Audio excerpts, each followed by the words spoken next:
Vision and mission അത് പറഞ്ഞുകൊണ്ടിരിക്കുന്നതിനിടയിൽ ആ video കട്ടായതാണ്. അതിന്റെ തുടർച്ചയാണ് ഉദ്ദേശിക്കുന്നത്.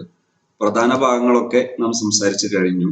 ഇനി ലാസ്റ്റ് ഭാഗത്ത് നമ്മൾ പറഞ്ഞത് ആറാമത്തെ ഒരു വിഷയമായിരുന്നു ഇന്നോവേഷൻ. അതായത് ഒരു പുതുമ ഫീൽ ചെയ്യുക.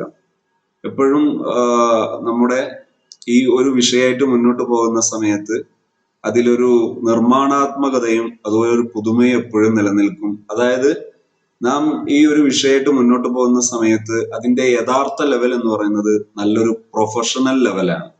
അതേസമയം അതിന്റെ ബിഗിനിങ് പോയിന്റിൽ പഠിക്കാൻ എടുക്കുന്ന ഒരു സമയം, ആ സമയത്ത് അതിന് നമ്മൾ ചെലവഴിക്കുന്നത് നമ്മുടെ പ്രധാനപ്പെട്ട മൂലധനം, പ്രധാനപ്പെട്ട ഇൻവെസ്റ്റ്മെന്റ് അത് നാം ചെലവഴിക്കുന്ന സമയവും നമ്മുടെ പഠനവുമാണ്. ഈ വിഷയത്തെക്കുറിച്ച് മനസ്സിലാക്കുക എന്നുള്ളതാണ്, ട്രെയിനിങ്ങിന് വേണ്ടിയൊക്കെ സമയം ചെലവഴിക്കുന്നതാണ് പ്രധാനപ്പെട്ട മൂലധനം.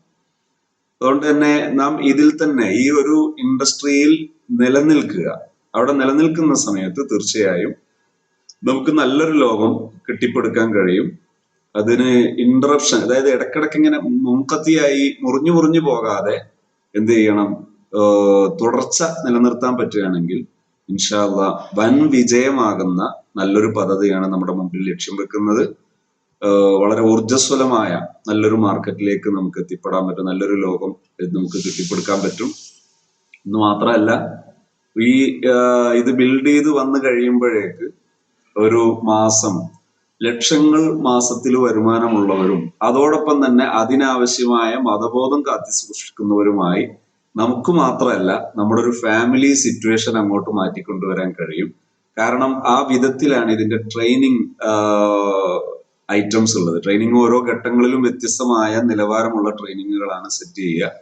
അപ്പോ അതിന്റെ ലീഡേഴ്സ് സെഷനിലേക്കൊക്കെ വരുന്ന സമയത്ത് നമുക്ക് നമ്മുടെ ഫാമിലിയെ കൂടി ഈ ഒരു സമഗ്രമായ ആത്മീയതയുള്ള നല്ലൊരു ലെവലിലേക്ക് കൊണ്ടുവരാൻ വളരെയേറെ ഉപകാരപ്പെടുന്ന ഒരു വഴി കൂടിയാണ്. ഇൻഷാ അല്ലാഹ് ഏഴാമതൊരു വിഷയവും കൂടെ പറഞ്ഞ് ഇത് കൺക്ലൂഡ് ചെയ്യാൻ അവസാനിപ്പിക്കുകയാണ്. ഇതിൽ സോഷ്യൽ റെസ്പോൺസിബിലിറ്റിയാണ്. നാം ഒരു നല്ല ഒരു ഗുണകരമായ ഒരു സാഹചര്യം സൃഷ്ടിച്ചെടുക്കാൻ നമുക്ക് വളരെയേറെ സഹായിക്കുന്നതാണിത് എന്ന് മാത്രമല്ല, നമ്മുടെ ഈ കമ്മ്യൂണിറ്റിക്ക് ഒരു വലിയൊരു സർവീസ് ആയിരിക്കും. ഒരു ഭാഗത്ത് നമുക്ക് നേട്ടം ഉണ്ടാകുന്ന സമയം പലതരം നേട്ടങ്ങളും സമൂഹത്തെ ഉപയോഗിക്കലാണ്. അതേ സമയത്ത് ഇതിൽ നമ്മൾ നേട്ടം കൊഴിയുന്നത് സമൂഹത്തെ വളർത്തിയിട്ടും സമൂഹത്തെ ഉത്തേജിപ്പിച്ചും സമൂഹത്തെ ഉയർത്തിക്കൊണ്ടുവന്നുമാണ്, ഉദ്ധാന പ്രവർത്തനങ്ങൾ നടത്തിയാണ് നമ്മൾ എന്ത് ചെയ്യുന്നത്, ഇതിൽ നേട്ടങ്ങൾ ഉണ്ടാക്കുന്നത് എന്നാണ് ഇതിൽ ഏറ്റവും വലിയ ഒരു ഗുണകരമായ വശം.